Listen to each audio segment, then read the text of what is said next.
On this week's episode of Black, White, and Red All Over, I have a cold. So I sound like a Yeti. But we've got some good books. Lots of good books. Lots of good books. Like polls took extra long. Yeah. Worth it. Mm-hmm. Worth it. So we've read them. We're going to review them. We're going to recommend them to you in just a second.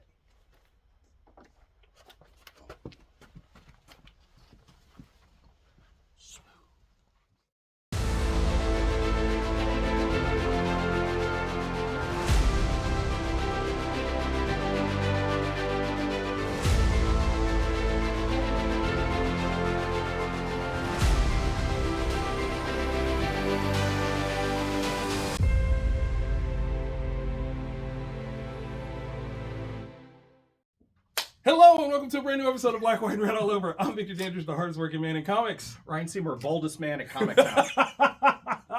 Whoa. Yeah. Whoa. It's not true. That's it. Now we have to do like a bald heads of Comic Town calendar now. It's just heads, just random heads, and see if you can name who the people are. How about that? I want April. No, I will not shave my head. It'll just be an unbald, but you'll know that it's mine. Mm-hmm. I would shave my head. I've done that once. I was in middle school. Worst mistake of my life. I started back when I was in my 20s. It was one like I knew I was going bald, so I'm like, I'm just gonna get this just out lean of the into way. it. I mean, and that's cool though. I mean, you were grown up. Mm-hmm. I was 13 and asking for the back of my head to be slapped. I didn't realize it. You know, I was like, oh, like Mike. Nope. Mistakes were made. But not in our reading choices. Yes. So in our good reads you should read, we've got one that's Yeah, this week. All right.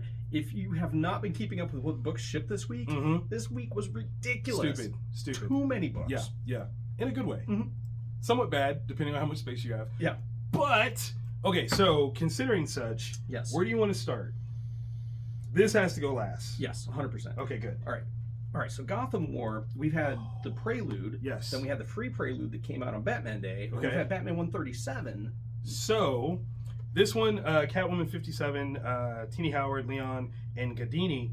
I feel like I missed something. Mm-hmm. There had to be one that I skipped at some point. Yeah. But what we have still going on is this very beautiful ideological conversation of who is right in their wrongness. Mm-hmm. And you have to look at it just that way because Catwoman is like, look, crime will not go away. You can control it if you kind of keep your thumb on it. Yeah. Like, that's the thing. Like, crime is crime and it's crime. Like, that's just, it's got to be that way.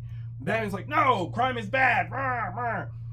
But he's a vigilante, which is crime. Like, it's so very, like, it's awkward. But it's splintering the Batman family and seeing the dynamics between, it's tricky. It's like mommy and daddy stop fighting, especially when you're like this kind of focuses on Red Hood as a figure. Okay. Because Jason has always been a little bit on the bad side. Yeah. And Batman feels very, very responsible for that. And Selena's like, I can work with that. Like, he gets me. Yeah. I get him. It's a thing. So to see that play up, very nice. Yeah. Very, very nice. Selena's way of doing things is working. Statistically speaking, she's not wrong. Violent crime has gone way, way down. Mm-hmm. And, you know, again, most of the people that they're robbing from have insurance. They'll cover it. Like, it can be replaced. It's fine. It will get stolen again. Yes, and but it's fine again. Like, how many people will actually, like, no spoilers, but there's a line where she's like, hey, listen, don't fight him. Like, don't fight Batman because there's no reason for you to spend all your score money on hospital bills. And I'm like, wow. That's wow. That's so thoughtful. Like, she's like, no, seriously, like, if he shows up, just give up. Just stop. Because you're still gonna get your cut. Yeah. But there's no reason for you to spend it on hospital stuff. Like, don't do that. Amazing. Oh my gosh. All right, so this was a toughie for me. Yeah. Because there were two books that I love, but once again, there's only three in the acrylic for the must reads. All right, so both of these were written by J. Michael Straczynski. So I'm going to start with issue number 2 of The Madness. Let me tell you, the cover had me, and it was because it was an issue 2, and I don't think I read number 1. Did I not grab that? Yeah, they're doing a series of album cover art, like homages, and this one, such a dirty band, The Cramps. Really amazing stuff. All right, so in the first issue of The Madness, Straczynski is spinning the tale of this supervillain that was doing her final score. She's going to have enough money after this that her partner and their kid can move forward and live in peace, and legitly for the rest of their lives. And the kind of Avengers of this universe thing, more along the lines of the Boys universe in terms of like the way they operate. That's not good. They drop a bomb on her. Overkill, maybe? Yeah. And it kills her partner. It kills their kid, and she snaps. Yeah. So we find out what exactly happens, like why the character she now is referring to herself as the Madness. Okay. And we get the backstory and the way that art is beautiful. It is absolutely Eiko. It just absolutely destroys it. This art is so amazing because we find out where she gets her powers. Very important, because initially it was only one power at a time. We find out the rules behind it. We find out that there's a dark co-pilot, and it is crazy. She is on a vengeance tear. Nobody is safe. It's oh my gosh! Like if you're looking like, God, I'm trying to think of a good revenge movie, but like she's going through her list. And she's like, I'm gonna get you. I'm gonna get you. I'm gonna get you. Okay, I like that. Yeah, the cover did kind of creep me out. I'm not gonna lie. So I might have added to my punk out because I was like, nah, it's gonna be creepy. There's a Ryan book too. Yeah, it definitely. I was like, Ryan picked it up. It's a Ryan book. I don't want to. All right, so I took on Dawn of DC number 6, Williamson, Malenkov, and Sanchez. This is the first part of the chain. So. This is where we're getting into revealing the machinations of Farm and whatever the other like bad henchman person was, and the things that Lex had done before Superman came to Metropolis. They're all about unraveling this whole mystery of who was Lex before he was Lex Luthor, the bad guy, because at one point he actually tried to be a hero, and it might not have gone well. First of all, artwork wise, I've been seeing like previews of this for a while, and it's gorgeous, amazing. Yeah, Gleb Malenkov gives beautiful like Greg Capullo vibes, but something else. Like Greg Capullo meets Humberto Ramos, like if they had a stylistic baby and just was like Superman, and it works really well. Great choices, storytelling wise, the cartooning. This was one of my favorite moments of like, oh yeah, we're gonna shoot at people while Superman's around. Don't do that. But yeah, there's so much wonderful playfulness here that I really like, and I think that is Nicolas Cage. So we're just gonna go with it. Very interesting, very interesting. I don't know if this newcomer where they're gonna fit, but it looks kind of cool. It looks kind of cool, and that's what I'm here for. Yeah, and even if you're not a fan of Superman, just pick this up and flip through it. The art is ridiculous. So beautiful. All right. Also, from Straczynski, Captain America #1. Oh my gosh! All right, so we got Straczynski writing, we got Saez on art, we got Hollingsworth on the others. Okay. This story is really cool. Like at first, I thought it was just going to be this very like depowered sort of Captain America. Okay. Because the apartment complex that he's living in got damaged in one of the previous ongoing series. And so he finds a way to buy it so that he can take care of the people that live in it. So like super Steve Rogers-y. And I was like, all right, maybe it's just going to be him like, taking a step out of like a Daredevil level of street crime. And it's not. It's these two stories are taking place. One of which is in the past. We're getting like pieces of unfilled in Steve Rogers story. Like this art, man, is beautiful. It is. It's absolutely amazing. It's giving me like McNiven vibes. Okay. For me, it's John Cassidy. Okay. Yeah.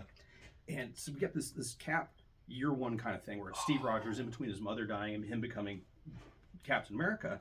He was a nothing. Yeah. He was less than a nothing, and he's like scraping but he's got that Steve Rogers that grit. Like I'm gonna do. Mm-hmm. Oh, that's cool. And then we've got a modern day story happening with some evil supervillain stuff and AIM.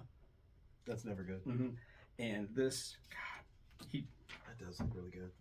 Wow. Yeah. So that's in the past. So there's like the two stories Straczynski is telling, and they mirror each other. Mm-hmm. Of course they do. Yeah, they mirror, and I think they're gonna interweave here shortly. Straczynski is an amazing writer. Yes. So Definitely. I love it. I love it. He actually made me love Spider-Man. Mm-hmm. I wasn't a fan of Spider-Man until his run. Oh, his run was amazing. Up so until... Good.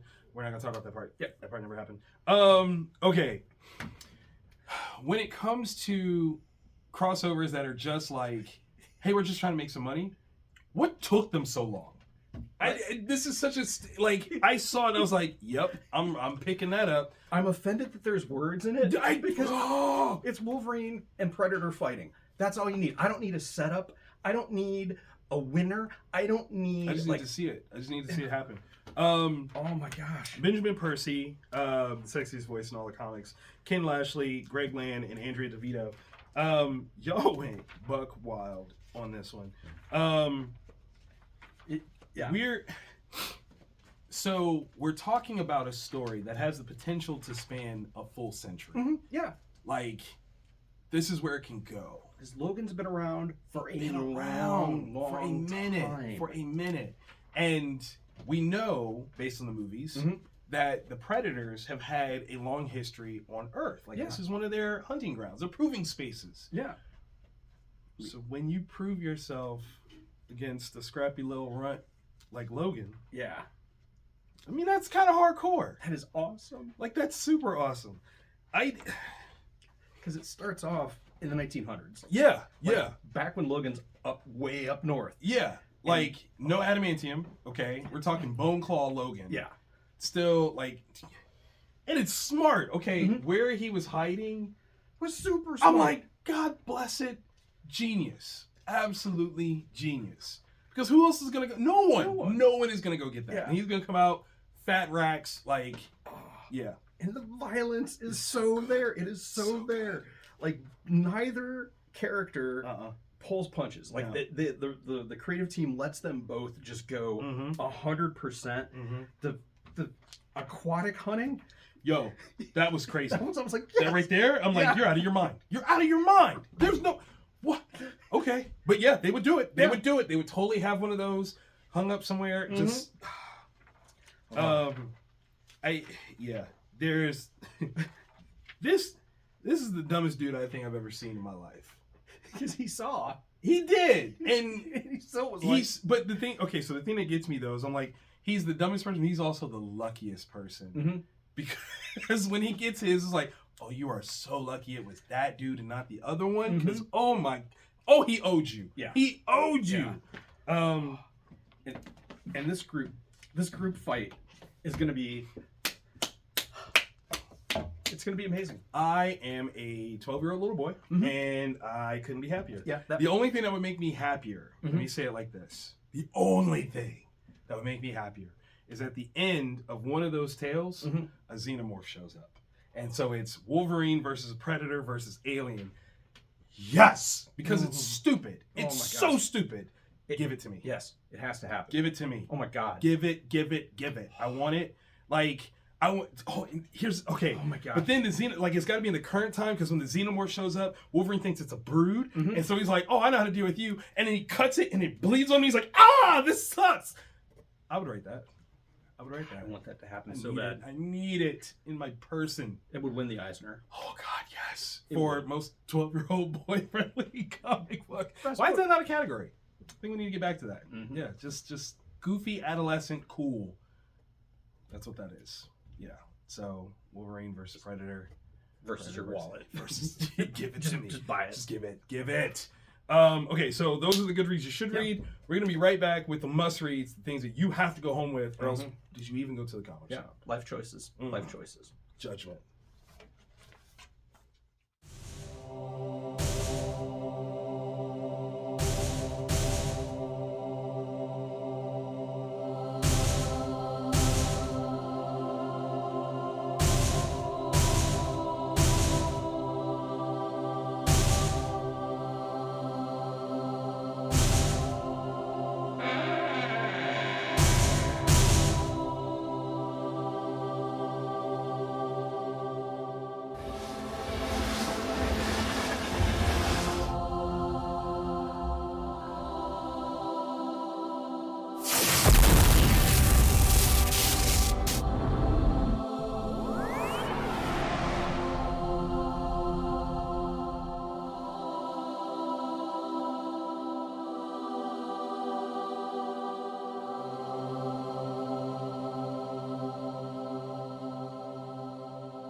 And we're back. I'm still Victor Dandridge, the hardest working man in comics. Ryan Seymour, king of Comic Town and hair.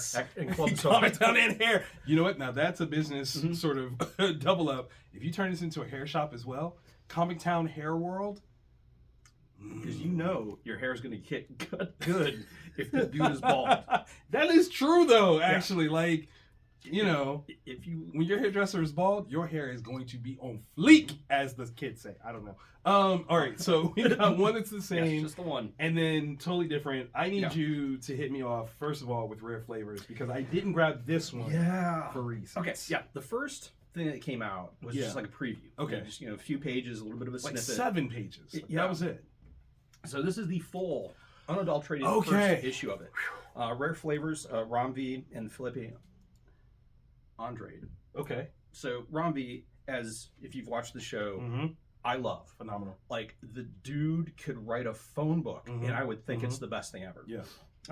Many Des Loyola Star. Yeah, 100% award winning. So this one, this strange rich dude has tracked somebody down, and he wants them to film a documentary, where he goes to various places and eats, like local cuisines, but like specifically owned by families or the little guy. So I think there's something under this. Kind of. But what's interesting is each one of these things, or at least based on this first issue, tells a story about the person that cooks or makes the food, and the heartbreak for this guy who makes this amazing masala chai tea is just it's absolutely awesome. But it's got this very Vertigo vibe to it, where we know that the rich guy isn't just some rich person. There's something more. Definitely. And there's a couple people on their trail that are not normal people. There's something that has not fully been revealed. And the one person collects stuff that will make sense when you read it. You're like, no normal person collects those particular items. No, not at all. Not at all. So it's really, really good. It's got that sort of vibe of Many Deaths. Okay. But give it a Venn diagram it with Vertigo. Okay. Sort of Sandman sort of vibe. Very much so that. From the preview, I remember getting that vibe to it, and it being something cultural, not typical American comics. Like, this is very European comics at best in terms of format and style. So definitely like it. It opens up lots of opportunity for that. I took on The Amazing Spider-Man just because I wanted to. 34 Legacy 928. This whole idea of Peter gone bad. Man, has he gone bad. So we've got Zeb Wells, Patrick Gleason, Marcel Mintz. So the essence of Norman, right? The bad essence, the goblin, if you will, has been injected in Peter. It was supposed to go into Norman, where, Craven Jr. was going to hunt him and therefore redeem himself and make a name. And Peter jumped in the way like, oh, my buddy Norman, oh no.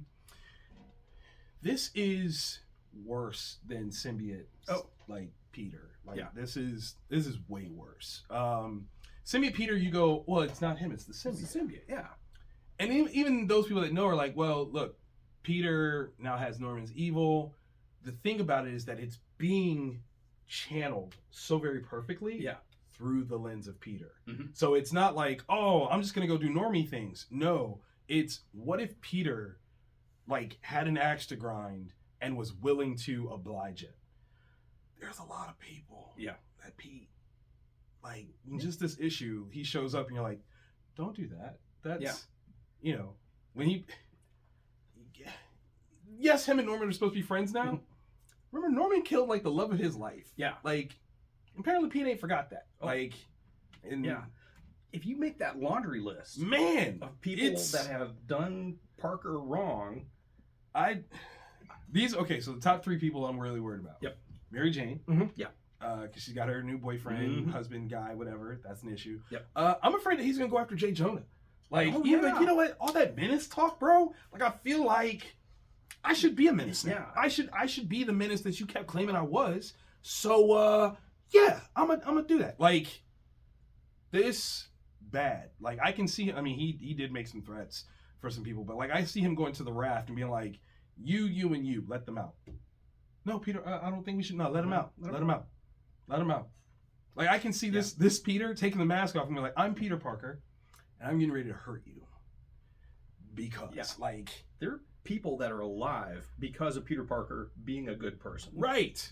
And this Peter is not a good guy. So, I'm calling all hands on deck. This could be... the Peter Parker Spider-Man iteration of Enemy of the State. Oh. When Wolverine went after everybody. Because he's a threat. He's a huge threat. Like, put some respect on Parker's name. Y'all will not just be like, oh, wall crawler. No. Super genius. Can lift tons. Dangerous dude. Okay? So that's what I'm hoping this is. This is Enemy of the State, but for Spider-Man. Please and thank you. All right. From the dawn of DC. Stupid. I was such a weird... So stupid. Wonder Woman #1. We got Tom King as the writer. Get everybody's credentials. That's good. That's why I want to get the artist's first name too. Skip the Godzilla thing in the back. There's a preview for Justice League versus Godzilla, which is a weird one for me. All right, so we got Tom King. We've got Daniel Sempre. We've got Tameu Mori on the arts. This is a very interesting start because there are various iterations of Wonder Woman comics throughout the years.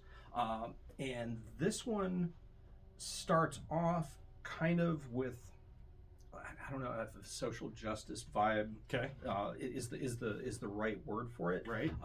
There is possibly an Amazon. Okay. We don't know for sure. Right. That is done wrong at a pool hall and ends up killing all of the men. I mean, they did deserve it, though. I mean, she was trying to play her game. Well, yeah. I mean, actually, that's the impetus, right? There's been a couple previews in other books, so that's how I know that. Yeah. And now, because Amazons are powerful people. Yes, they are. They're not just random. Naturally. Yeah. Like, you just don't. Yeah. So this is okay. So we're talking bringing Themysciran society to the real world. Like, that's kind of what we're looking at. A little bit, yeah. Where it's not just Diana. She, as the ambassadors, kind of open the doors so that they involve themselves in man's world. But do they oblige the rules of man's world? Is that what the... Well, this is where it gets very Tom King. Okay. And Tom King's experience with the CIA and intelligence and all that. So you've got the Amazons living amongst us in America. You've got their diplomats, you've got all that. You've got Wonder Woman Diana, who's an icon. She's a hero of the entire planet. So you've got people that are like, oh, well, the Amazons are trying to impose their lifestyle on us. You've got this very cultural kind of way of looking at it. But it's almost like a spy thing, like a clear and present danger style story where somebody's infiltrated. Someone is intentionally targeting this situation to create a divide between Themyscira and the U.S. and the rest of the world. Okay. So you got all these parts going, and it's really, really cool because it's like awesome. It's awesome. It's Tom Clancy-ish. It's Tom King Clancy. That's what we're talking. Okay. Yeah. I like that. World's Finest, Batman Superman #19, Mark Waid, Travis Moore, Tamara Bonvillain. Again, I've said, and I will say it again, the subtle, secret way that Mark Waid is campaigning to be editor-in-chief of DC Comics, y'all need to hear it. Y'all need to hear it. Y'all need to oblige this man, because he made Jack Soar, okay? Jack Soar, phenomenal. He's crafting these capers that are, without question, so rooted in Silver Age angst and effectiveness that if you're an old school reader, you're like, oh, this is what I've been missing. This is it. But there's something modern about it that is so very good. Like the trappings of, when we know that Batman is surrounded by plot armor. Okay, Batman's going to figure out a way out. He's going to win. It's going to be the thing. But when it's executed as well as this, and you go, that's not plot armor. That's just Batman. And it's not just Batman. It's Batman and Superman. Yeah. Like, they're that smart that when they do this thing, it makes sense because they thought this many steps ahead, and you just thought they were here. You're like, aha, it's like your mind booty shine. We were on this. you stopping us here was actually part of the plan because we wanted you to do this and that, and it's so amazing. I've never felt. For those of you that don't know who Jack Sawyer is, he's a criminal that was lost in the Phantom Zone. He has made his way out in the last issue, but because he was in the Phantom Zone, he's not automatically empowered like Superman. It takes time. Okay, you gotta have exposure to the sun, and as they are engaging, you feel the clock. Like, yo, how long has he been outside? Like, yo, this isn't good. This isn't good because it's gonna. And he goes to a place that is one of the most messed up things I think I've ever seen. Like, oh no. Yeah, isn't that mean? That's so mean. What'd they do? They didn't do nothing. He's doing it anyway. I loved it. Absolutely loved it. Phenomenal. Oh, here we go. So this particular story has the opposite of plot armor. There is a lethality. Mark, you son of a...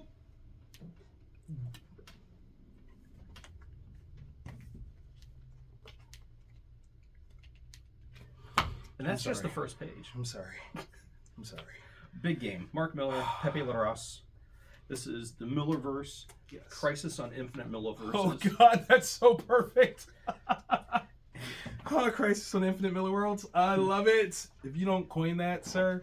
Okay.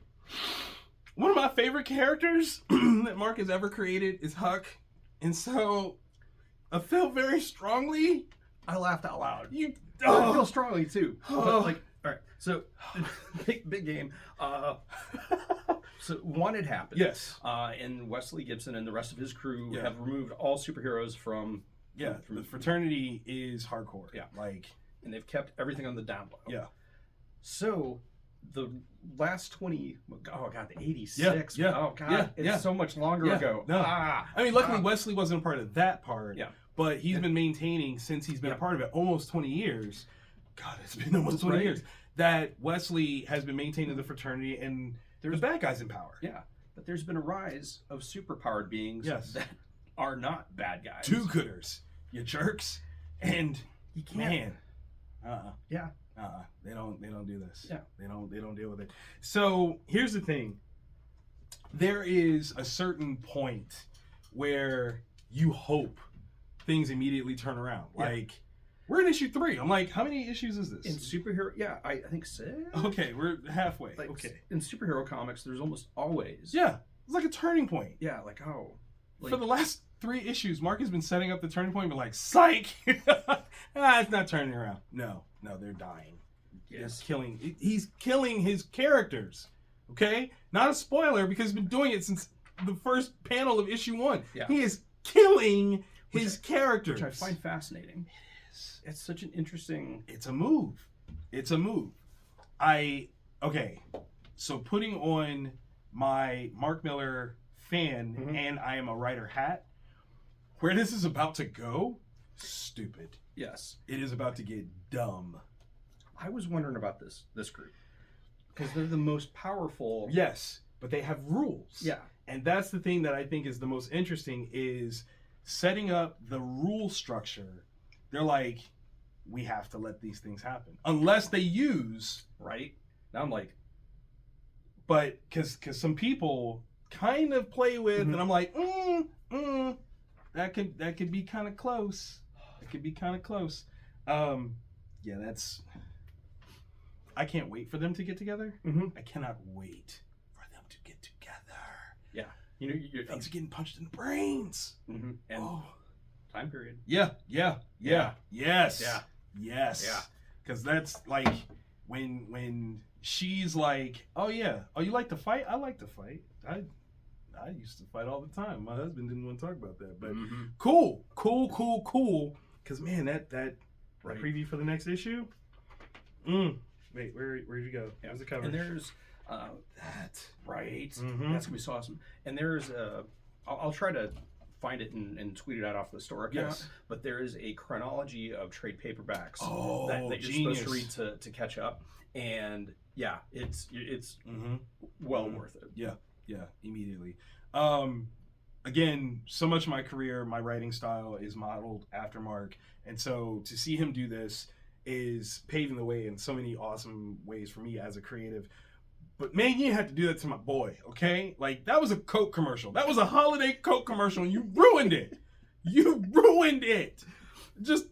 It was perfect. I audibly, I wasn't prepared. I should have been prepared. I wasn't. And it's the coldness. That's the pun intended. Like, just brutal. I tell you what, as a villain group, the fraternity, they're up there. They're up there, man. They are literally up there. And what I love, okay, so let me wax just a titch.